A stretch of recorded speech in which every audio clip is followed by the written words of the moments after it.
compañía del ex candidato presidencial, abogado y fundador, además de presidente del Partido Republicano acá en Chile, José Antonio Kast. José Antonio, bienvenido acá al Vox Populi 2020. Bueno, gracias por la invitación y ha sido increíble a través de las redes y de la interconexión poder estar presente en distintos lugares de Chile de manera virtual. Y es más económico también. Bueno, sí, pero sí, efectivamente hay que tener un buen Zoom nomás o alguna buena plataforma para contactarse. Pero claro, nada reemplaza el vínculo personal, el trato directo, el mirarse a los ojos, el contactarse físicamente. Pero ha sido una muy buena posibilidad, sí, de poder mantenernos en contacto, toda la capacidad que tienen las redes sociales y las distintas plataformas para comunicarse. Por supuesto, por supuesto. José Antonio, vayamos conversando de distintos temas. En lo particular, bueno, usted me comentaba de que se encuentra en su residencia, en la comuna de Paine, en cuarentena voluntaria, que si bien no tiene la cuarentena obligatoria, usted trata de mantener las mismas normas que están estableciendo las comunas aledañas. Y bueno, en el ambiente político pasan cosas, el gobierno está tratando de articular un llamado a un acuerdo nacional. Y hay quienes critican de que el gobierno está quizás actuando algo ingenuo, porque llegan los invitados y lo primero que quieren es sacar a quien está convocando, por ejemplo, el ministro de Salud. ¿Usted qué nos puede comentar respecto de eso? Primero decir que valoro que el gobierno esté abierto a conversar, a tender puentes, más allá de quienes convoque, y eso está dentro de la libertad de lo que plantea la democracia. Claro. Y sí ver con algún grado de suspicacia, que el gobierno se sienta a conversar con algunos que durante el momento más crítico que vivió Chile pre-pandemia, que fue la violencia que se vio después del 18 de octubre, no les haya hecho algunas exigencias previas para sentarse a conversar, como respetar el tema de la democracia, valorar lo que se está haciendo como país en el tema sanitario y económico, y no partir poniendo exigencias que a mi juicio serían inaceptables, como condicionar la permanencia o la presencia del ministro de Salud. Este ministro de Salud ha hecho todo lo humanamente posible para enfrentar la peor crisis sanitaria de la historia de Chile. Aquí ha tenido al frente una oposición, a mi juicio, bastante pequeña e incluso en algunas ocasiones miserable, al negarle todo atributo al ministro. El mismo presidente del PPD, que reclamaba por el tema del espacio riesgo en un inicio, y después no fue ni siquiera capaz de pedir disculpas cuando era evidente su equivocación. Y así suma y sigue. Por lo tanto, espero que el gobierno tenga éxito en las conversaciones que tiene. Nosotros sí vemos con alguna preocupación los planteamientos que puede llegar a hacer la izquierda, porque ellos son los mismos que siguen insistiendo, por ejemplo, en que en Chile tiene que haber un plebiscito para encaminarse a un cambio constitucional, siendo que la realidad de millones de chilenos no resiste ningún análisis de que el debate no está en la Constitución, el debate está en la salud, en el empleo, en las distintas medidas para volver a que Chile vuelva a crecer. Por lo tanto, en esa línea tenemos algún grado de preocupación y esperamos que el gobierno en esto no ceda, como sí se dio el 15 de noviembre en el acuerdo de paz y proceso constituyente. Perfecto, entonces puedo deducir de que respecto, por ejemplo, del tema de la Constitución, si usted le dan a elegir, usted ni siquiera optaría por una postergación para votar rechazo, sino simplemente ni siquiera hacer ese plebiscito. Bueno, nosotros fuimos muy claros desde el momento en que se firmó el acuerdo de paz, de que ese era un acuerdo ilegítimo, fundado en actos de violencia y se firmó producto del miedo que existía en la población. Por lo tanto, siempre estuvimos en contra y además no estaba dentro del itinerario en el programa de gobierno del presidente Sebastián Piñera, sino que estaba en el programa de Alejandro Guillé. Nosotros nos preparamos para el rechazo en abril, no se pudo hacer por temas sanitarios. Después, cuando se quiso postergar, señalamos que lo más razonable era no ponerle fecha a esa postergación, esperando que se superara la pandemia y recién superada la pandemia se analizara si era necesario hacer o no un plebiscito. Si yo pudiera evitar el plebiscito, lo evitaría, porque estoy pensando en el bien de Chile. Y el bien de Chile no pasa por cambiar la Constitución justo cuando vengamos saliendo de, insisto, la peor crisis sanitaria de la historia, y cuando Chile lo que más necesita o va a necesitar es certeza jurídica, es darle la certeza, la seguridad a los inversionistas, a los emprendedores, a todos los que quieran generar riqueza en Chile, que sus inversiones van a estar bien resguardadas y que no hay problema en que ellos generen empleo para otras personas. Y cualquier incertidumbre en esa línea va a perjudicar el resurgimiento de nuestra nación como un faro dentro de lo que es América Latina en el desarrollo económico y social. Por supuesto. Quería retroceder un poco al tema del gobierno y cómo se ha conducido en esta situación de crisis. Y bueno, no solamente los disparos vienen desde la oposición, sino también desde la misma coalición. Solamente quería hacer el punto respecto de lo que declaró el presidente de RN, Mario Desbordes, respecto de lo que debía saber el ministro Mañalich. El ministro de Salud debería saber los niveles de hacinamiento respecto de la pobreza acá en el país. No sé qué opinión le merece que los mismos aliados del gobierno también estén haciendo leña del árbol caído en esta situación. Me parece muy mal. Y si nosotros vemos cómo ha cambiado el panorama en una semana, después de una entrevista que tuvo el ministro de Salud con un reconocido periodista y filósofo y poeta como Christian Barken, todo el mundo alabó esa entrevista por la seriedad del ministro. La seriedad del ministro no se pierde por un dicho más o un dicho menos. Claramente hay lugares donde el hacinamiento es extremo, sobre todo en lugares donde han habido muchas familias inmigrantes que se han radicado en Chile. Y el ministro no tiene por qué conocer cada uno de los lugares específicos en Chile, pero lo que uno ve con preocupación es que de las mismas filas del gobierno se empiece a criticar la gestión que ha hecho por lejos el mejor ministro de salud que hemos tenido. Si más allá de que el ministro sea simpático o no simpático, de que pueda haber una equivocación o pueda haber incluso un desconocimiento de una situación puntual, pero si hay alguien que conoce Chile, que lo ha recorrido, que fue 4 años ministro de Salud en el primer gobierno de Sebastián Piñera, es precisamente el ministro Jaime Mañalich. ¿Qué le va a venir a decir Mario Desbordes al ministro Mañalich? El presidente de RN no conoce tampoco las realidades que se viven a nivel hospitalario. ¿Cuántos hospitales ha visitado el presidente de Renovación Nacional en los últimos días? Yo le diría que ninguno. ¿Corre riesgo su vida? No, la del ministro Mañalich sí. El ministro Mañalich en esto ha sido profesional, ha sido una persona responsable y lamento mucho las palabras de crítica que vengan del presidente de uno de los principales partidos que son los sostenes del gobierno. Lo encuentro lamentable. Bien. Bueno, en días anteriores se produjeron algunas protestas violentas en la comuna El Bosque y trataron, desconozco exactamente cuál es el origen o la intención de dichas protestas, pero quería saber su opinión respecto a la situación, porque es como difícil quizás relacionarlo respecto de lo que están quizás algunos líderes del movimiento, relacionarlo con el hambre, con protestas, cuando recién estaba comenzando la cuarentena. Es alguna situación, por decirlo de alguna forma, algo extraña. No sé qué opinión le merece a usted. Yo aquí tengo una opinión muy clara, que estas manifestaciones iniciales han sido organizadas y promovidas por la izquierda más radical, y de hecho una de las personas que estaba liderando esta manifestación no era un vecino del Bosque, era un vecino reconocido y dirigente vecinal y político vinculado al Partido Comunista y que vive en La Pintana, que es una comuna cercana, pero no es del Bosque.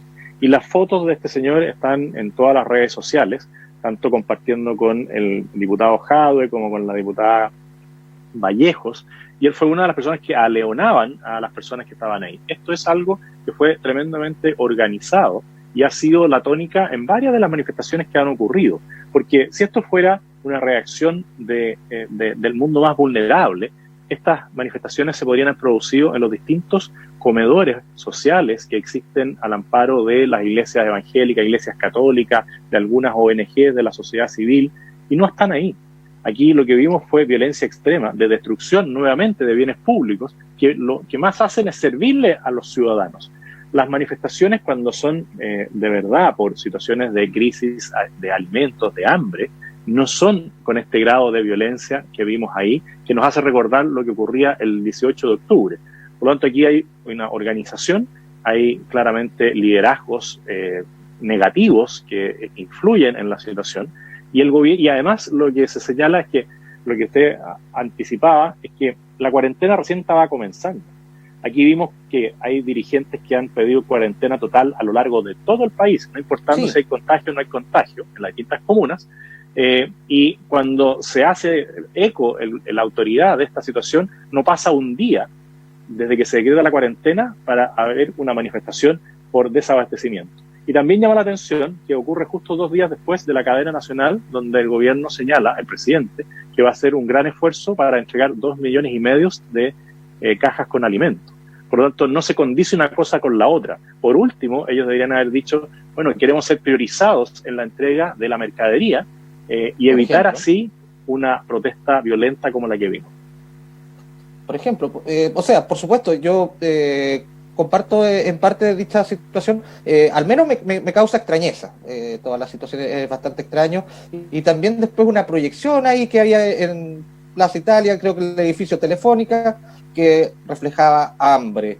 Entonces, claro, si uno comienza a analizar, hay como bastantes situaciones como que no calzan respecto de la situación. Ahora también quería que usted nos comentara que parece que es fácil salir a declarar, a disparar.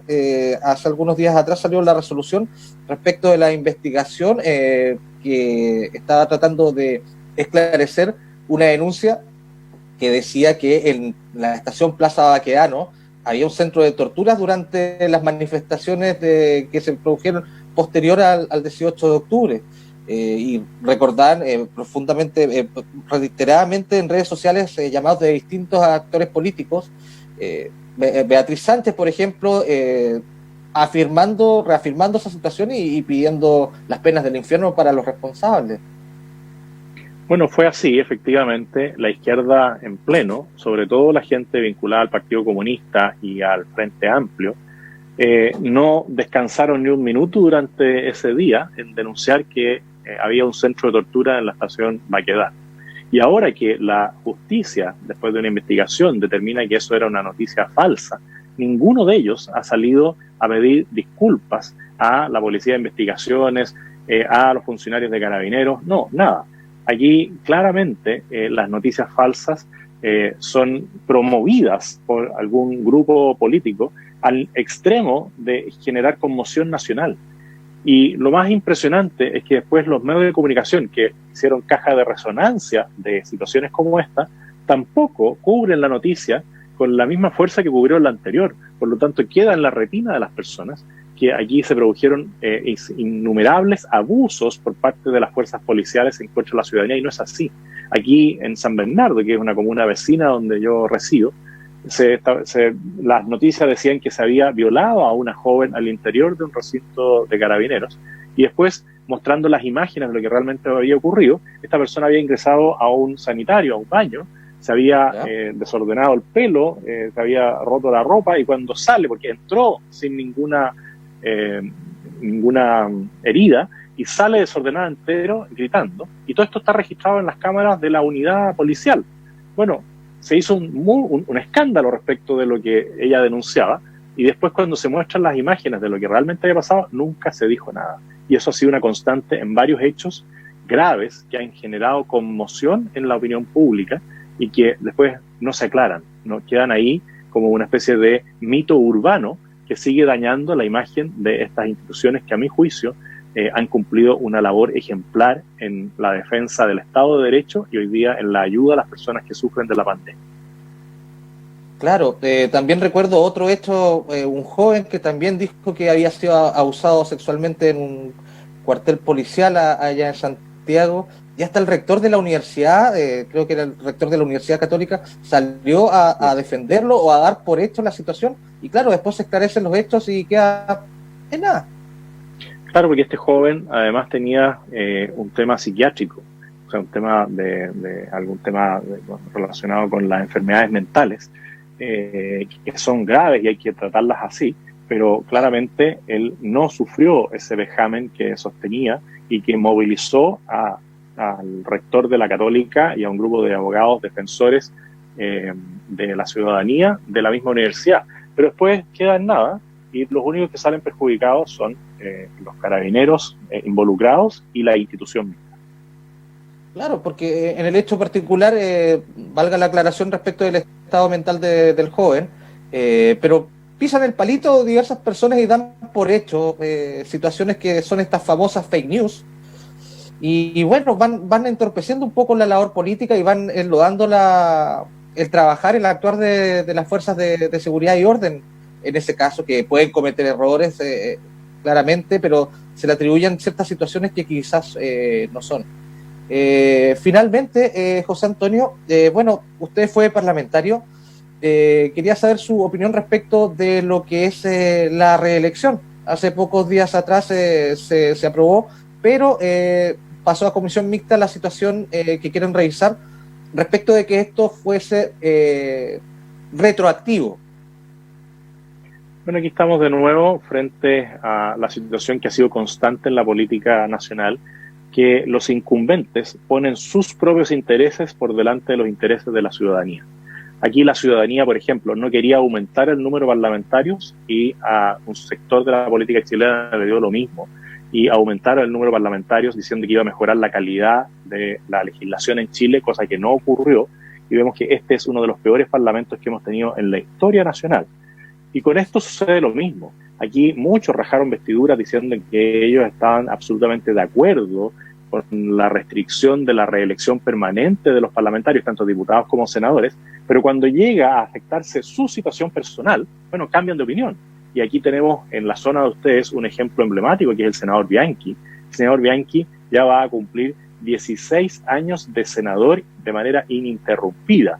Y adicionalmente a eso, su hijo hoy día es diputado.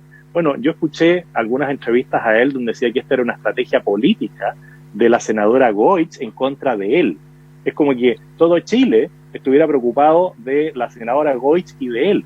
Todo Chile está preocupado de mejorar la política y de evitar que se perpetúen personajes como el senador Bianchi a costa de su buena dicción, su buena manera de expresarse y de pontificar en todo.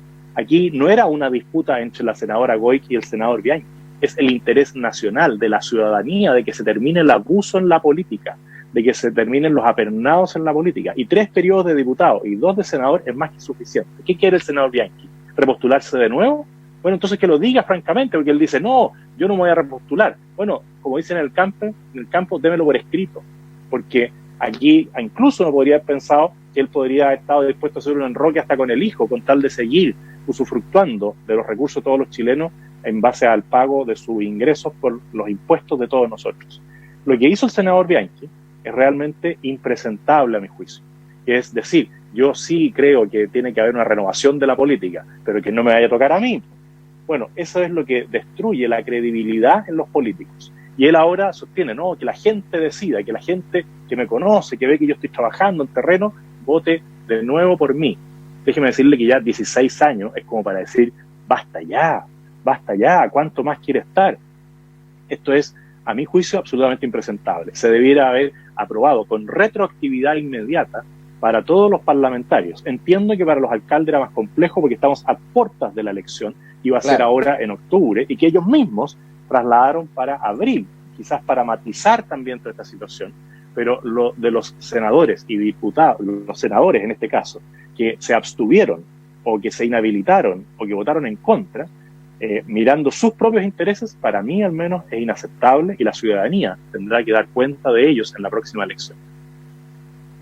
José Antonio, queríamos agradecer la entrevista, ya está terminando el espacio, después viene el programa de actualidad que conduce Mauricio Vidal. Queríamos agradecer esta conversación e invitarlo nuevamente para una próxima ocasión a hablar de distintos temas, tanto del acontecer nacional y finalmente también tocando lo que pasa acá en la región de Magallanes.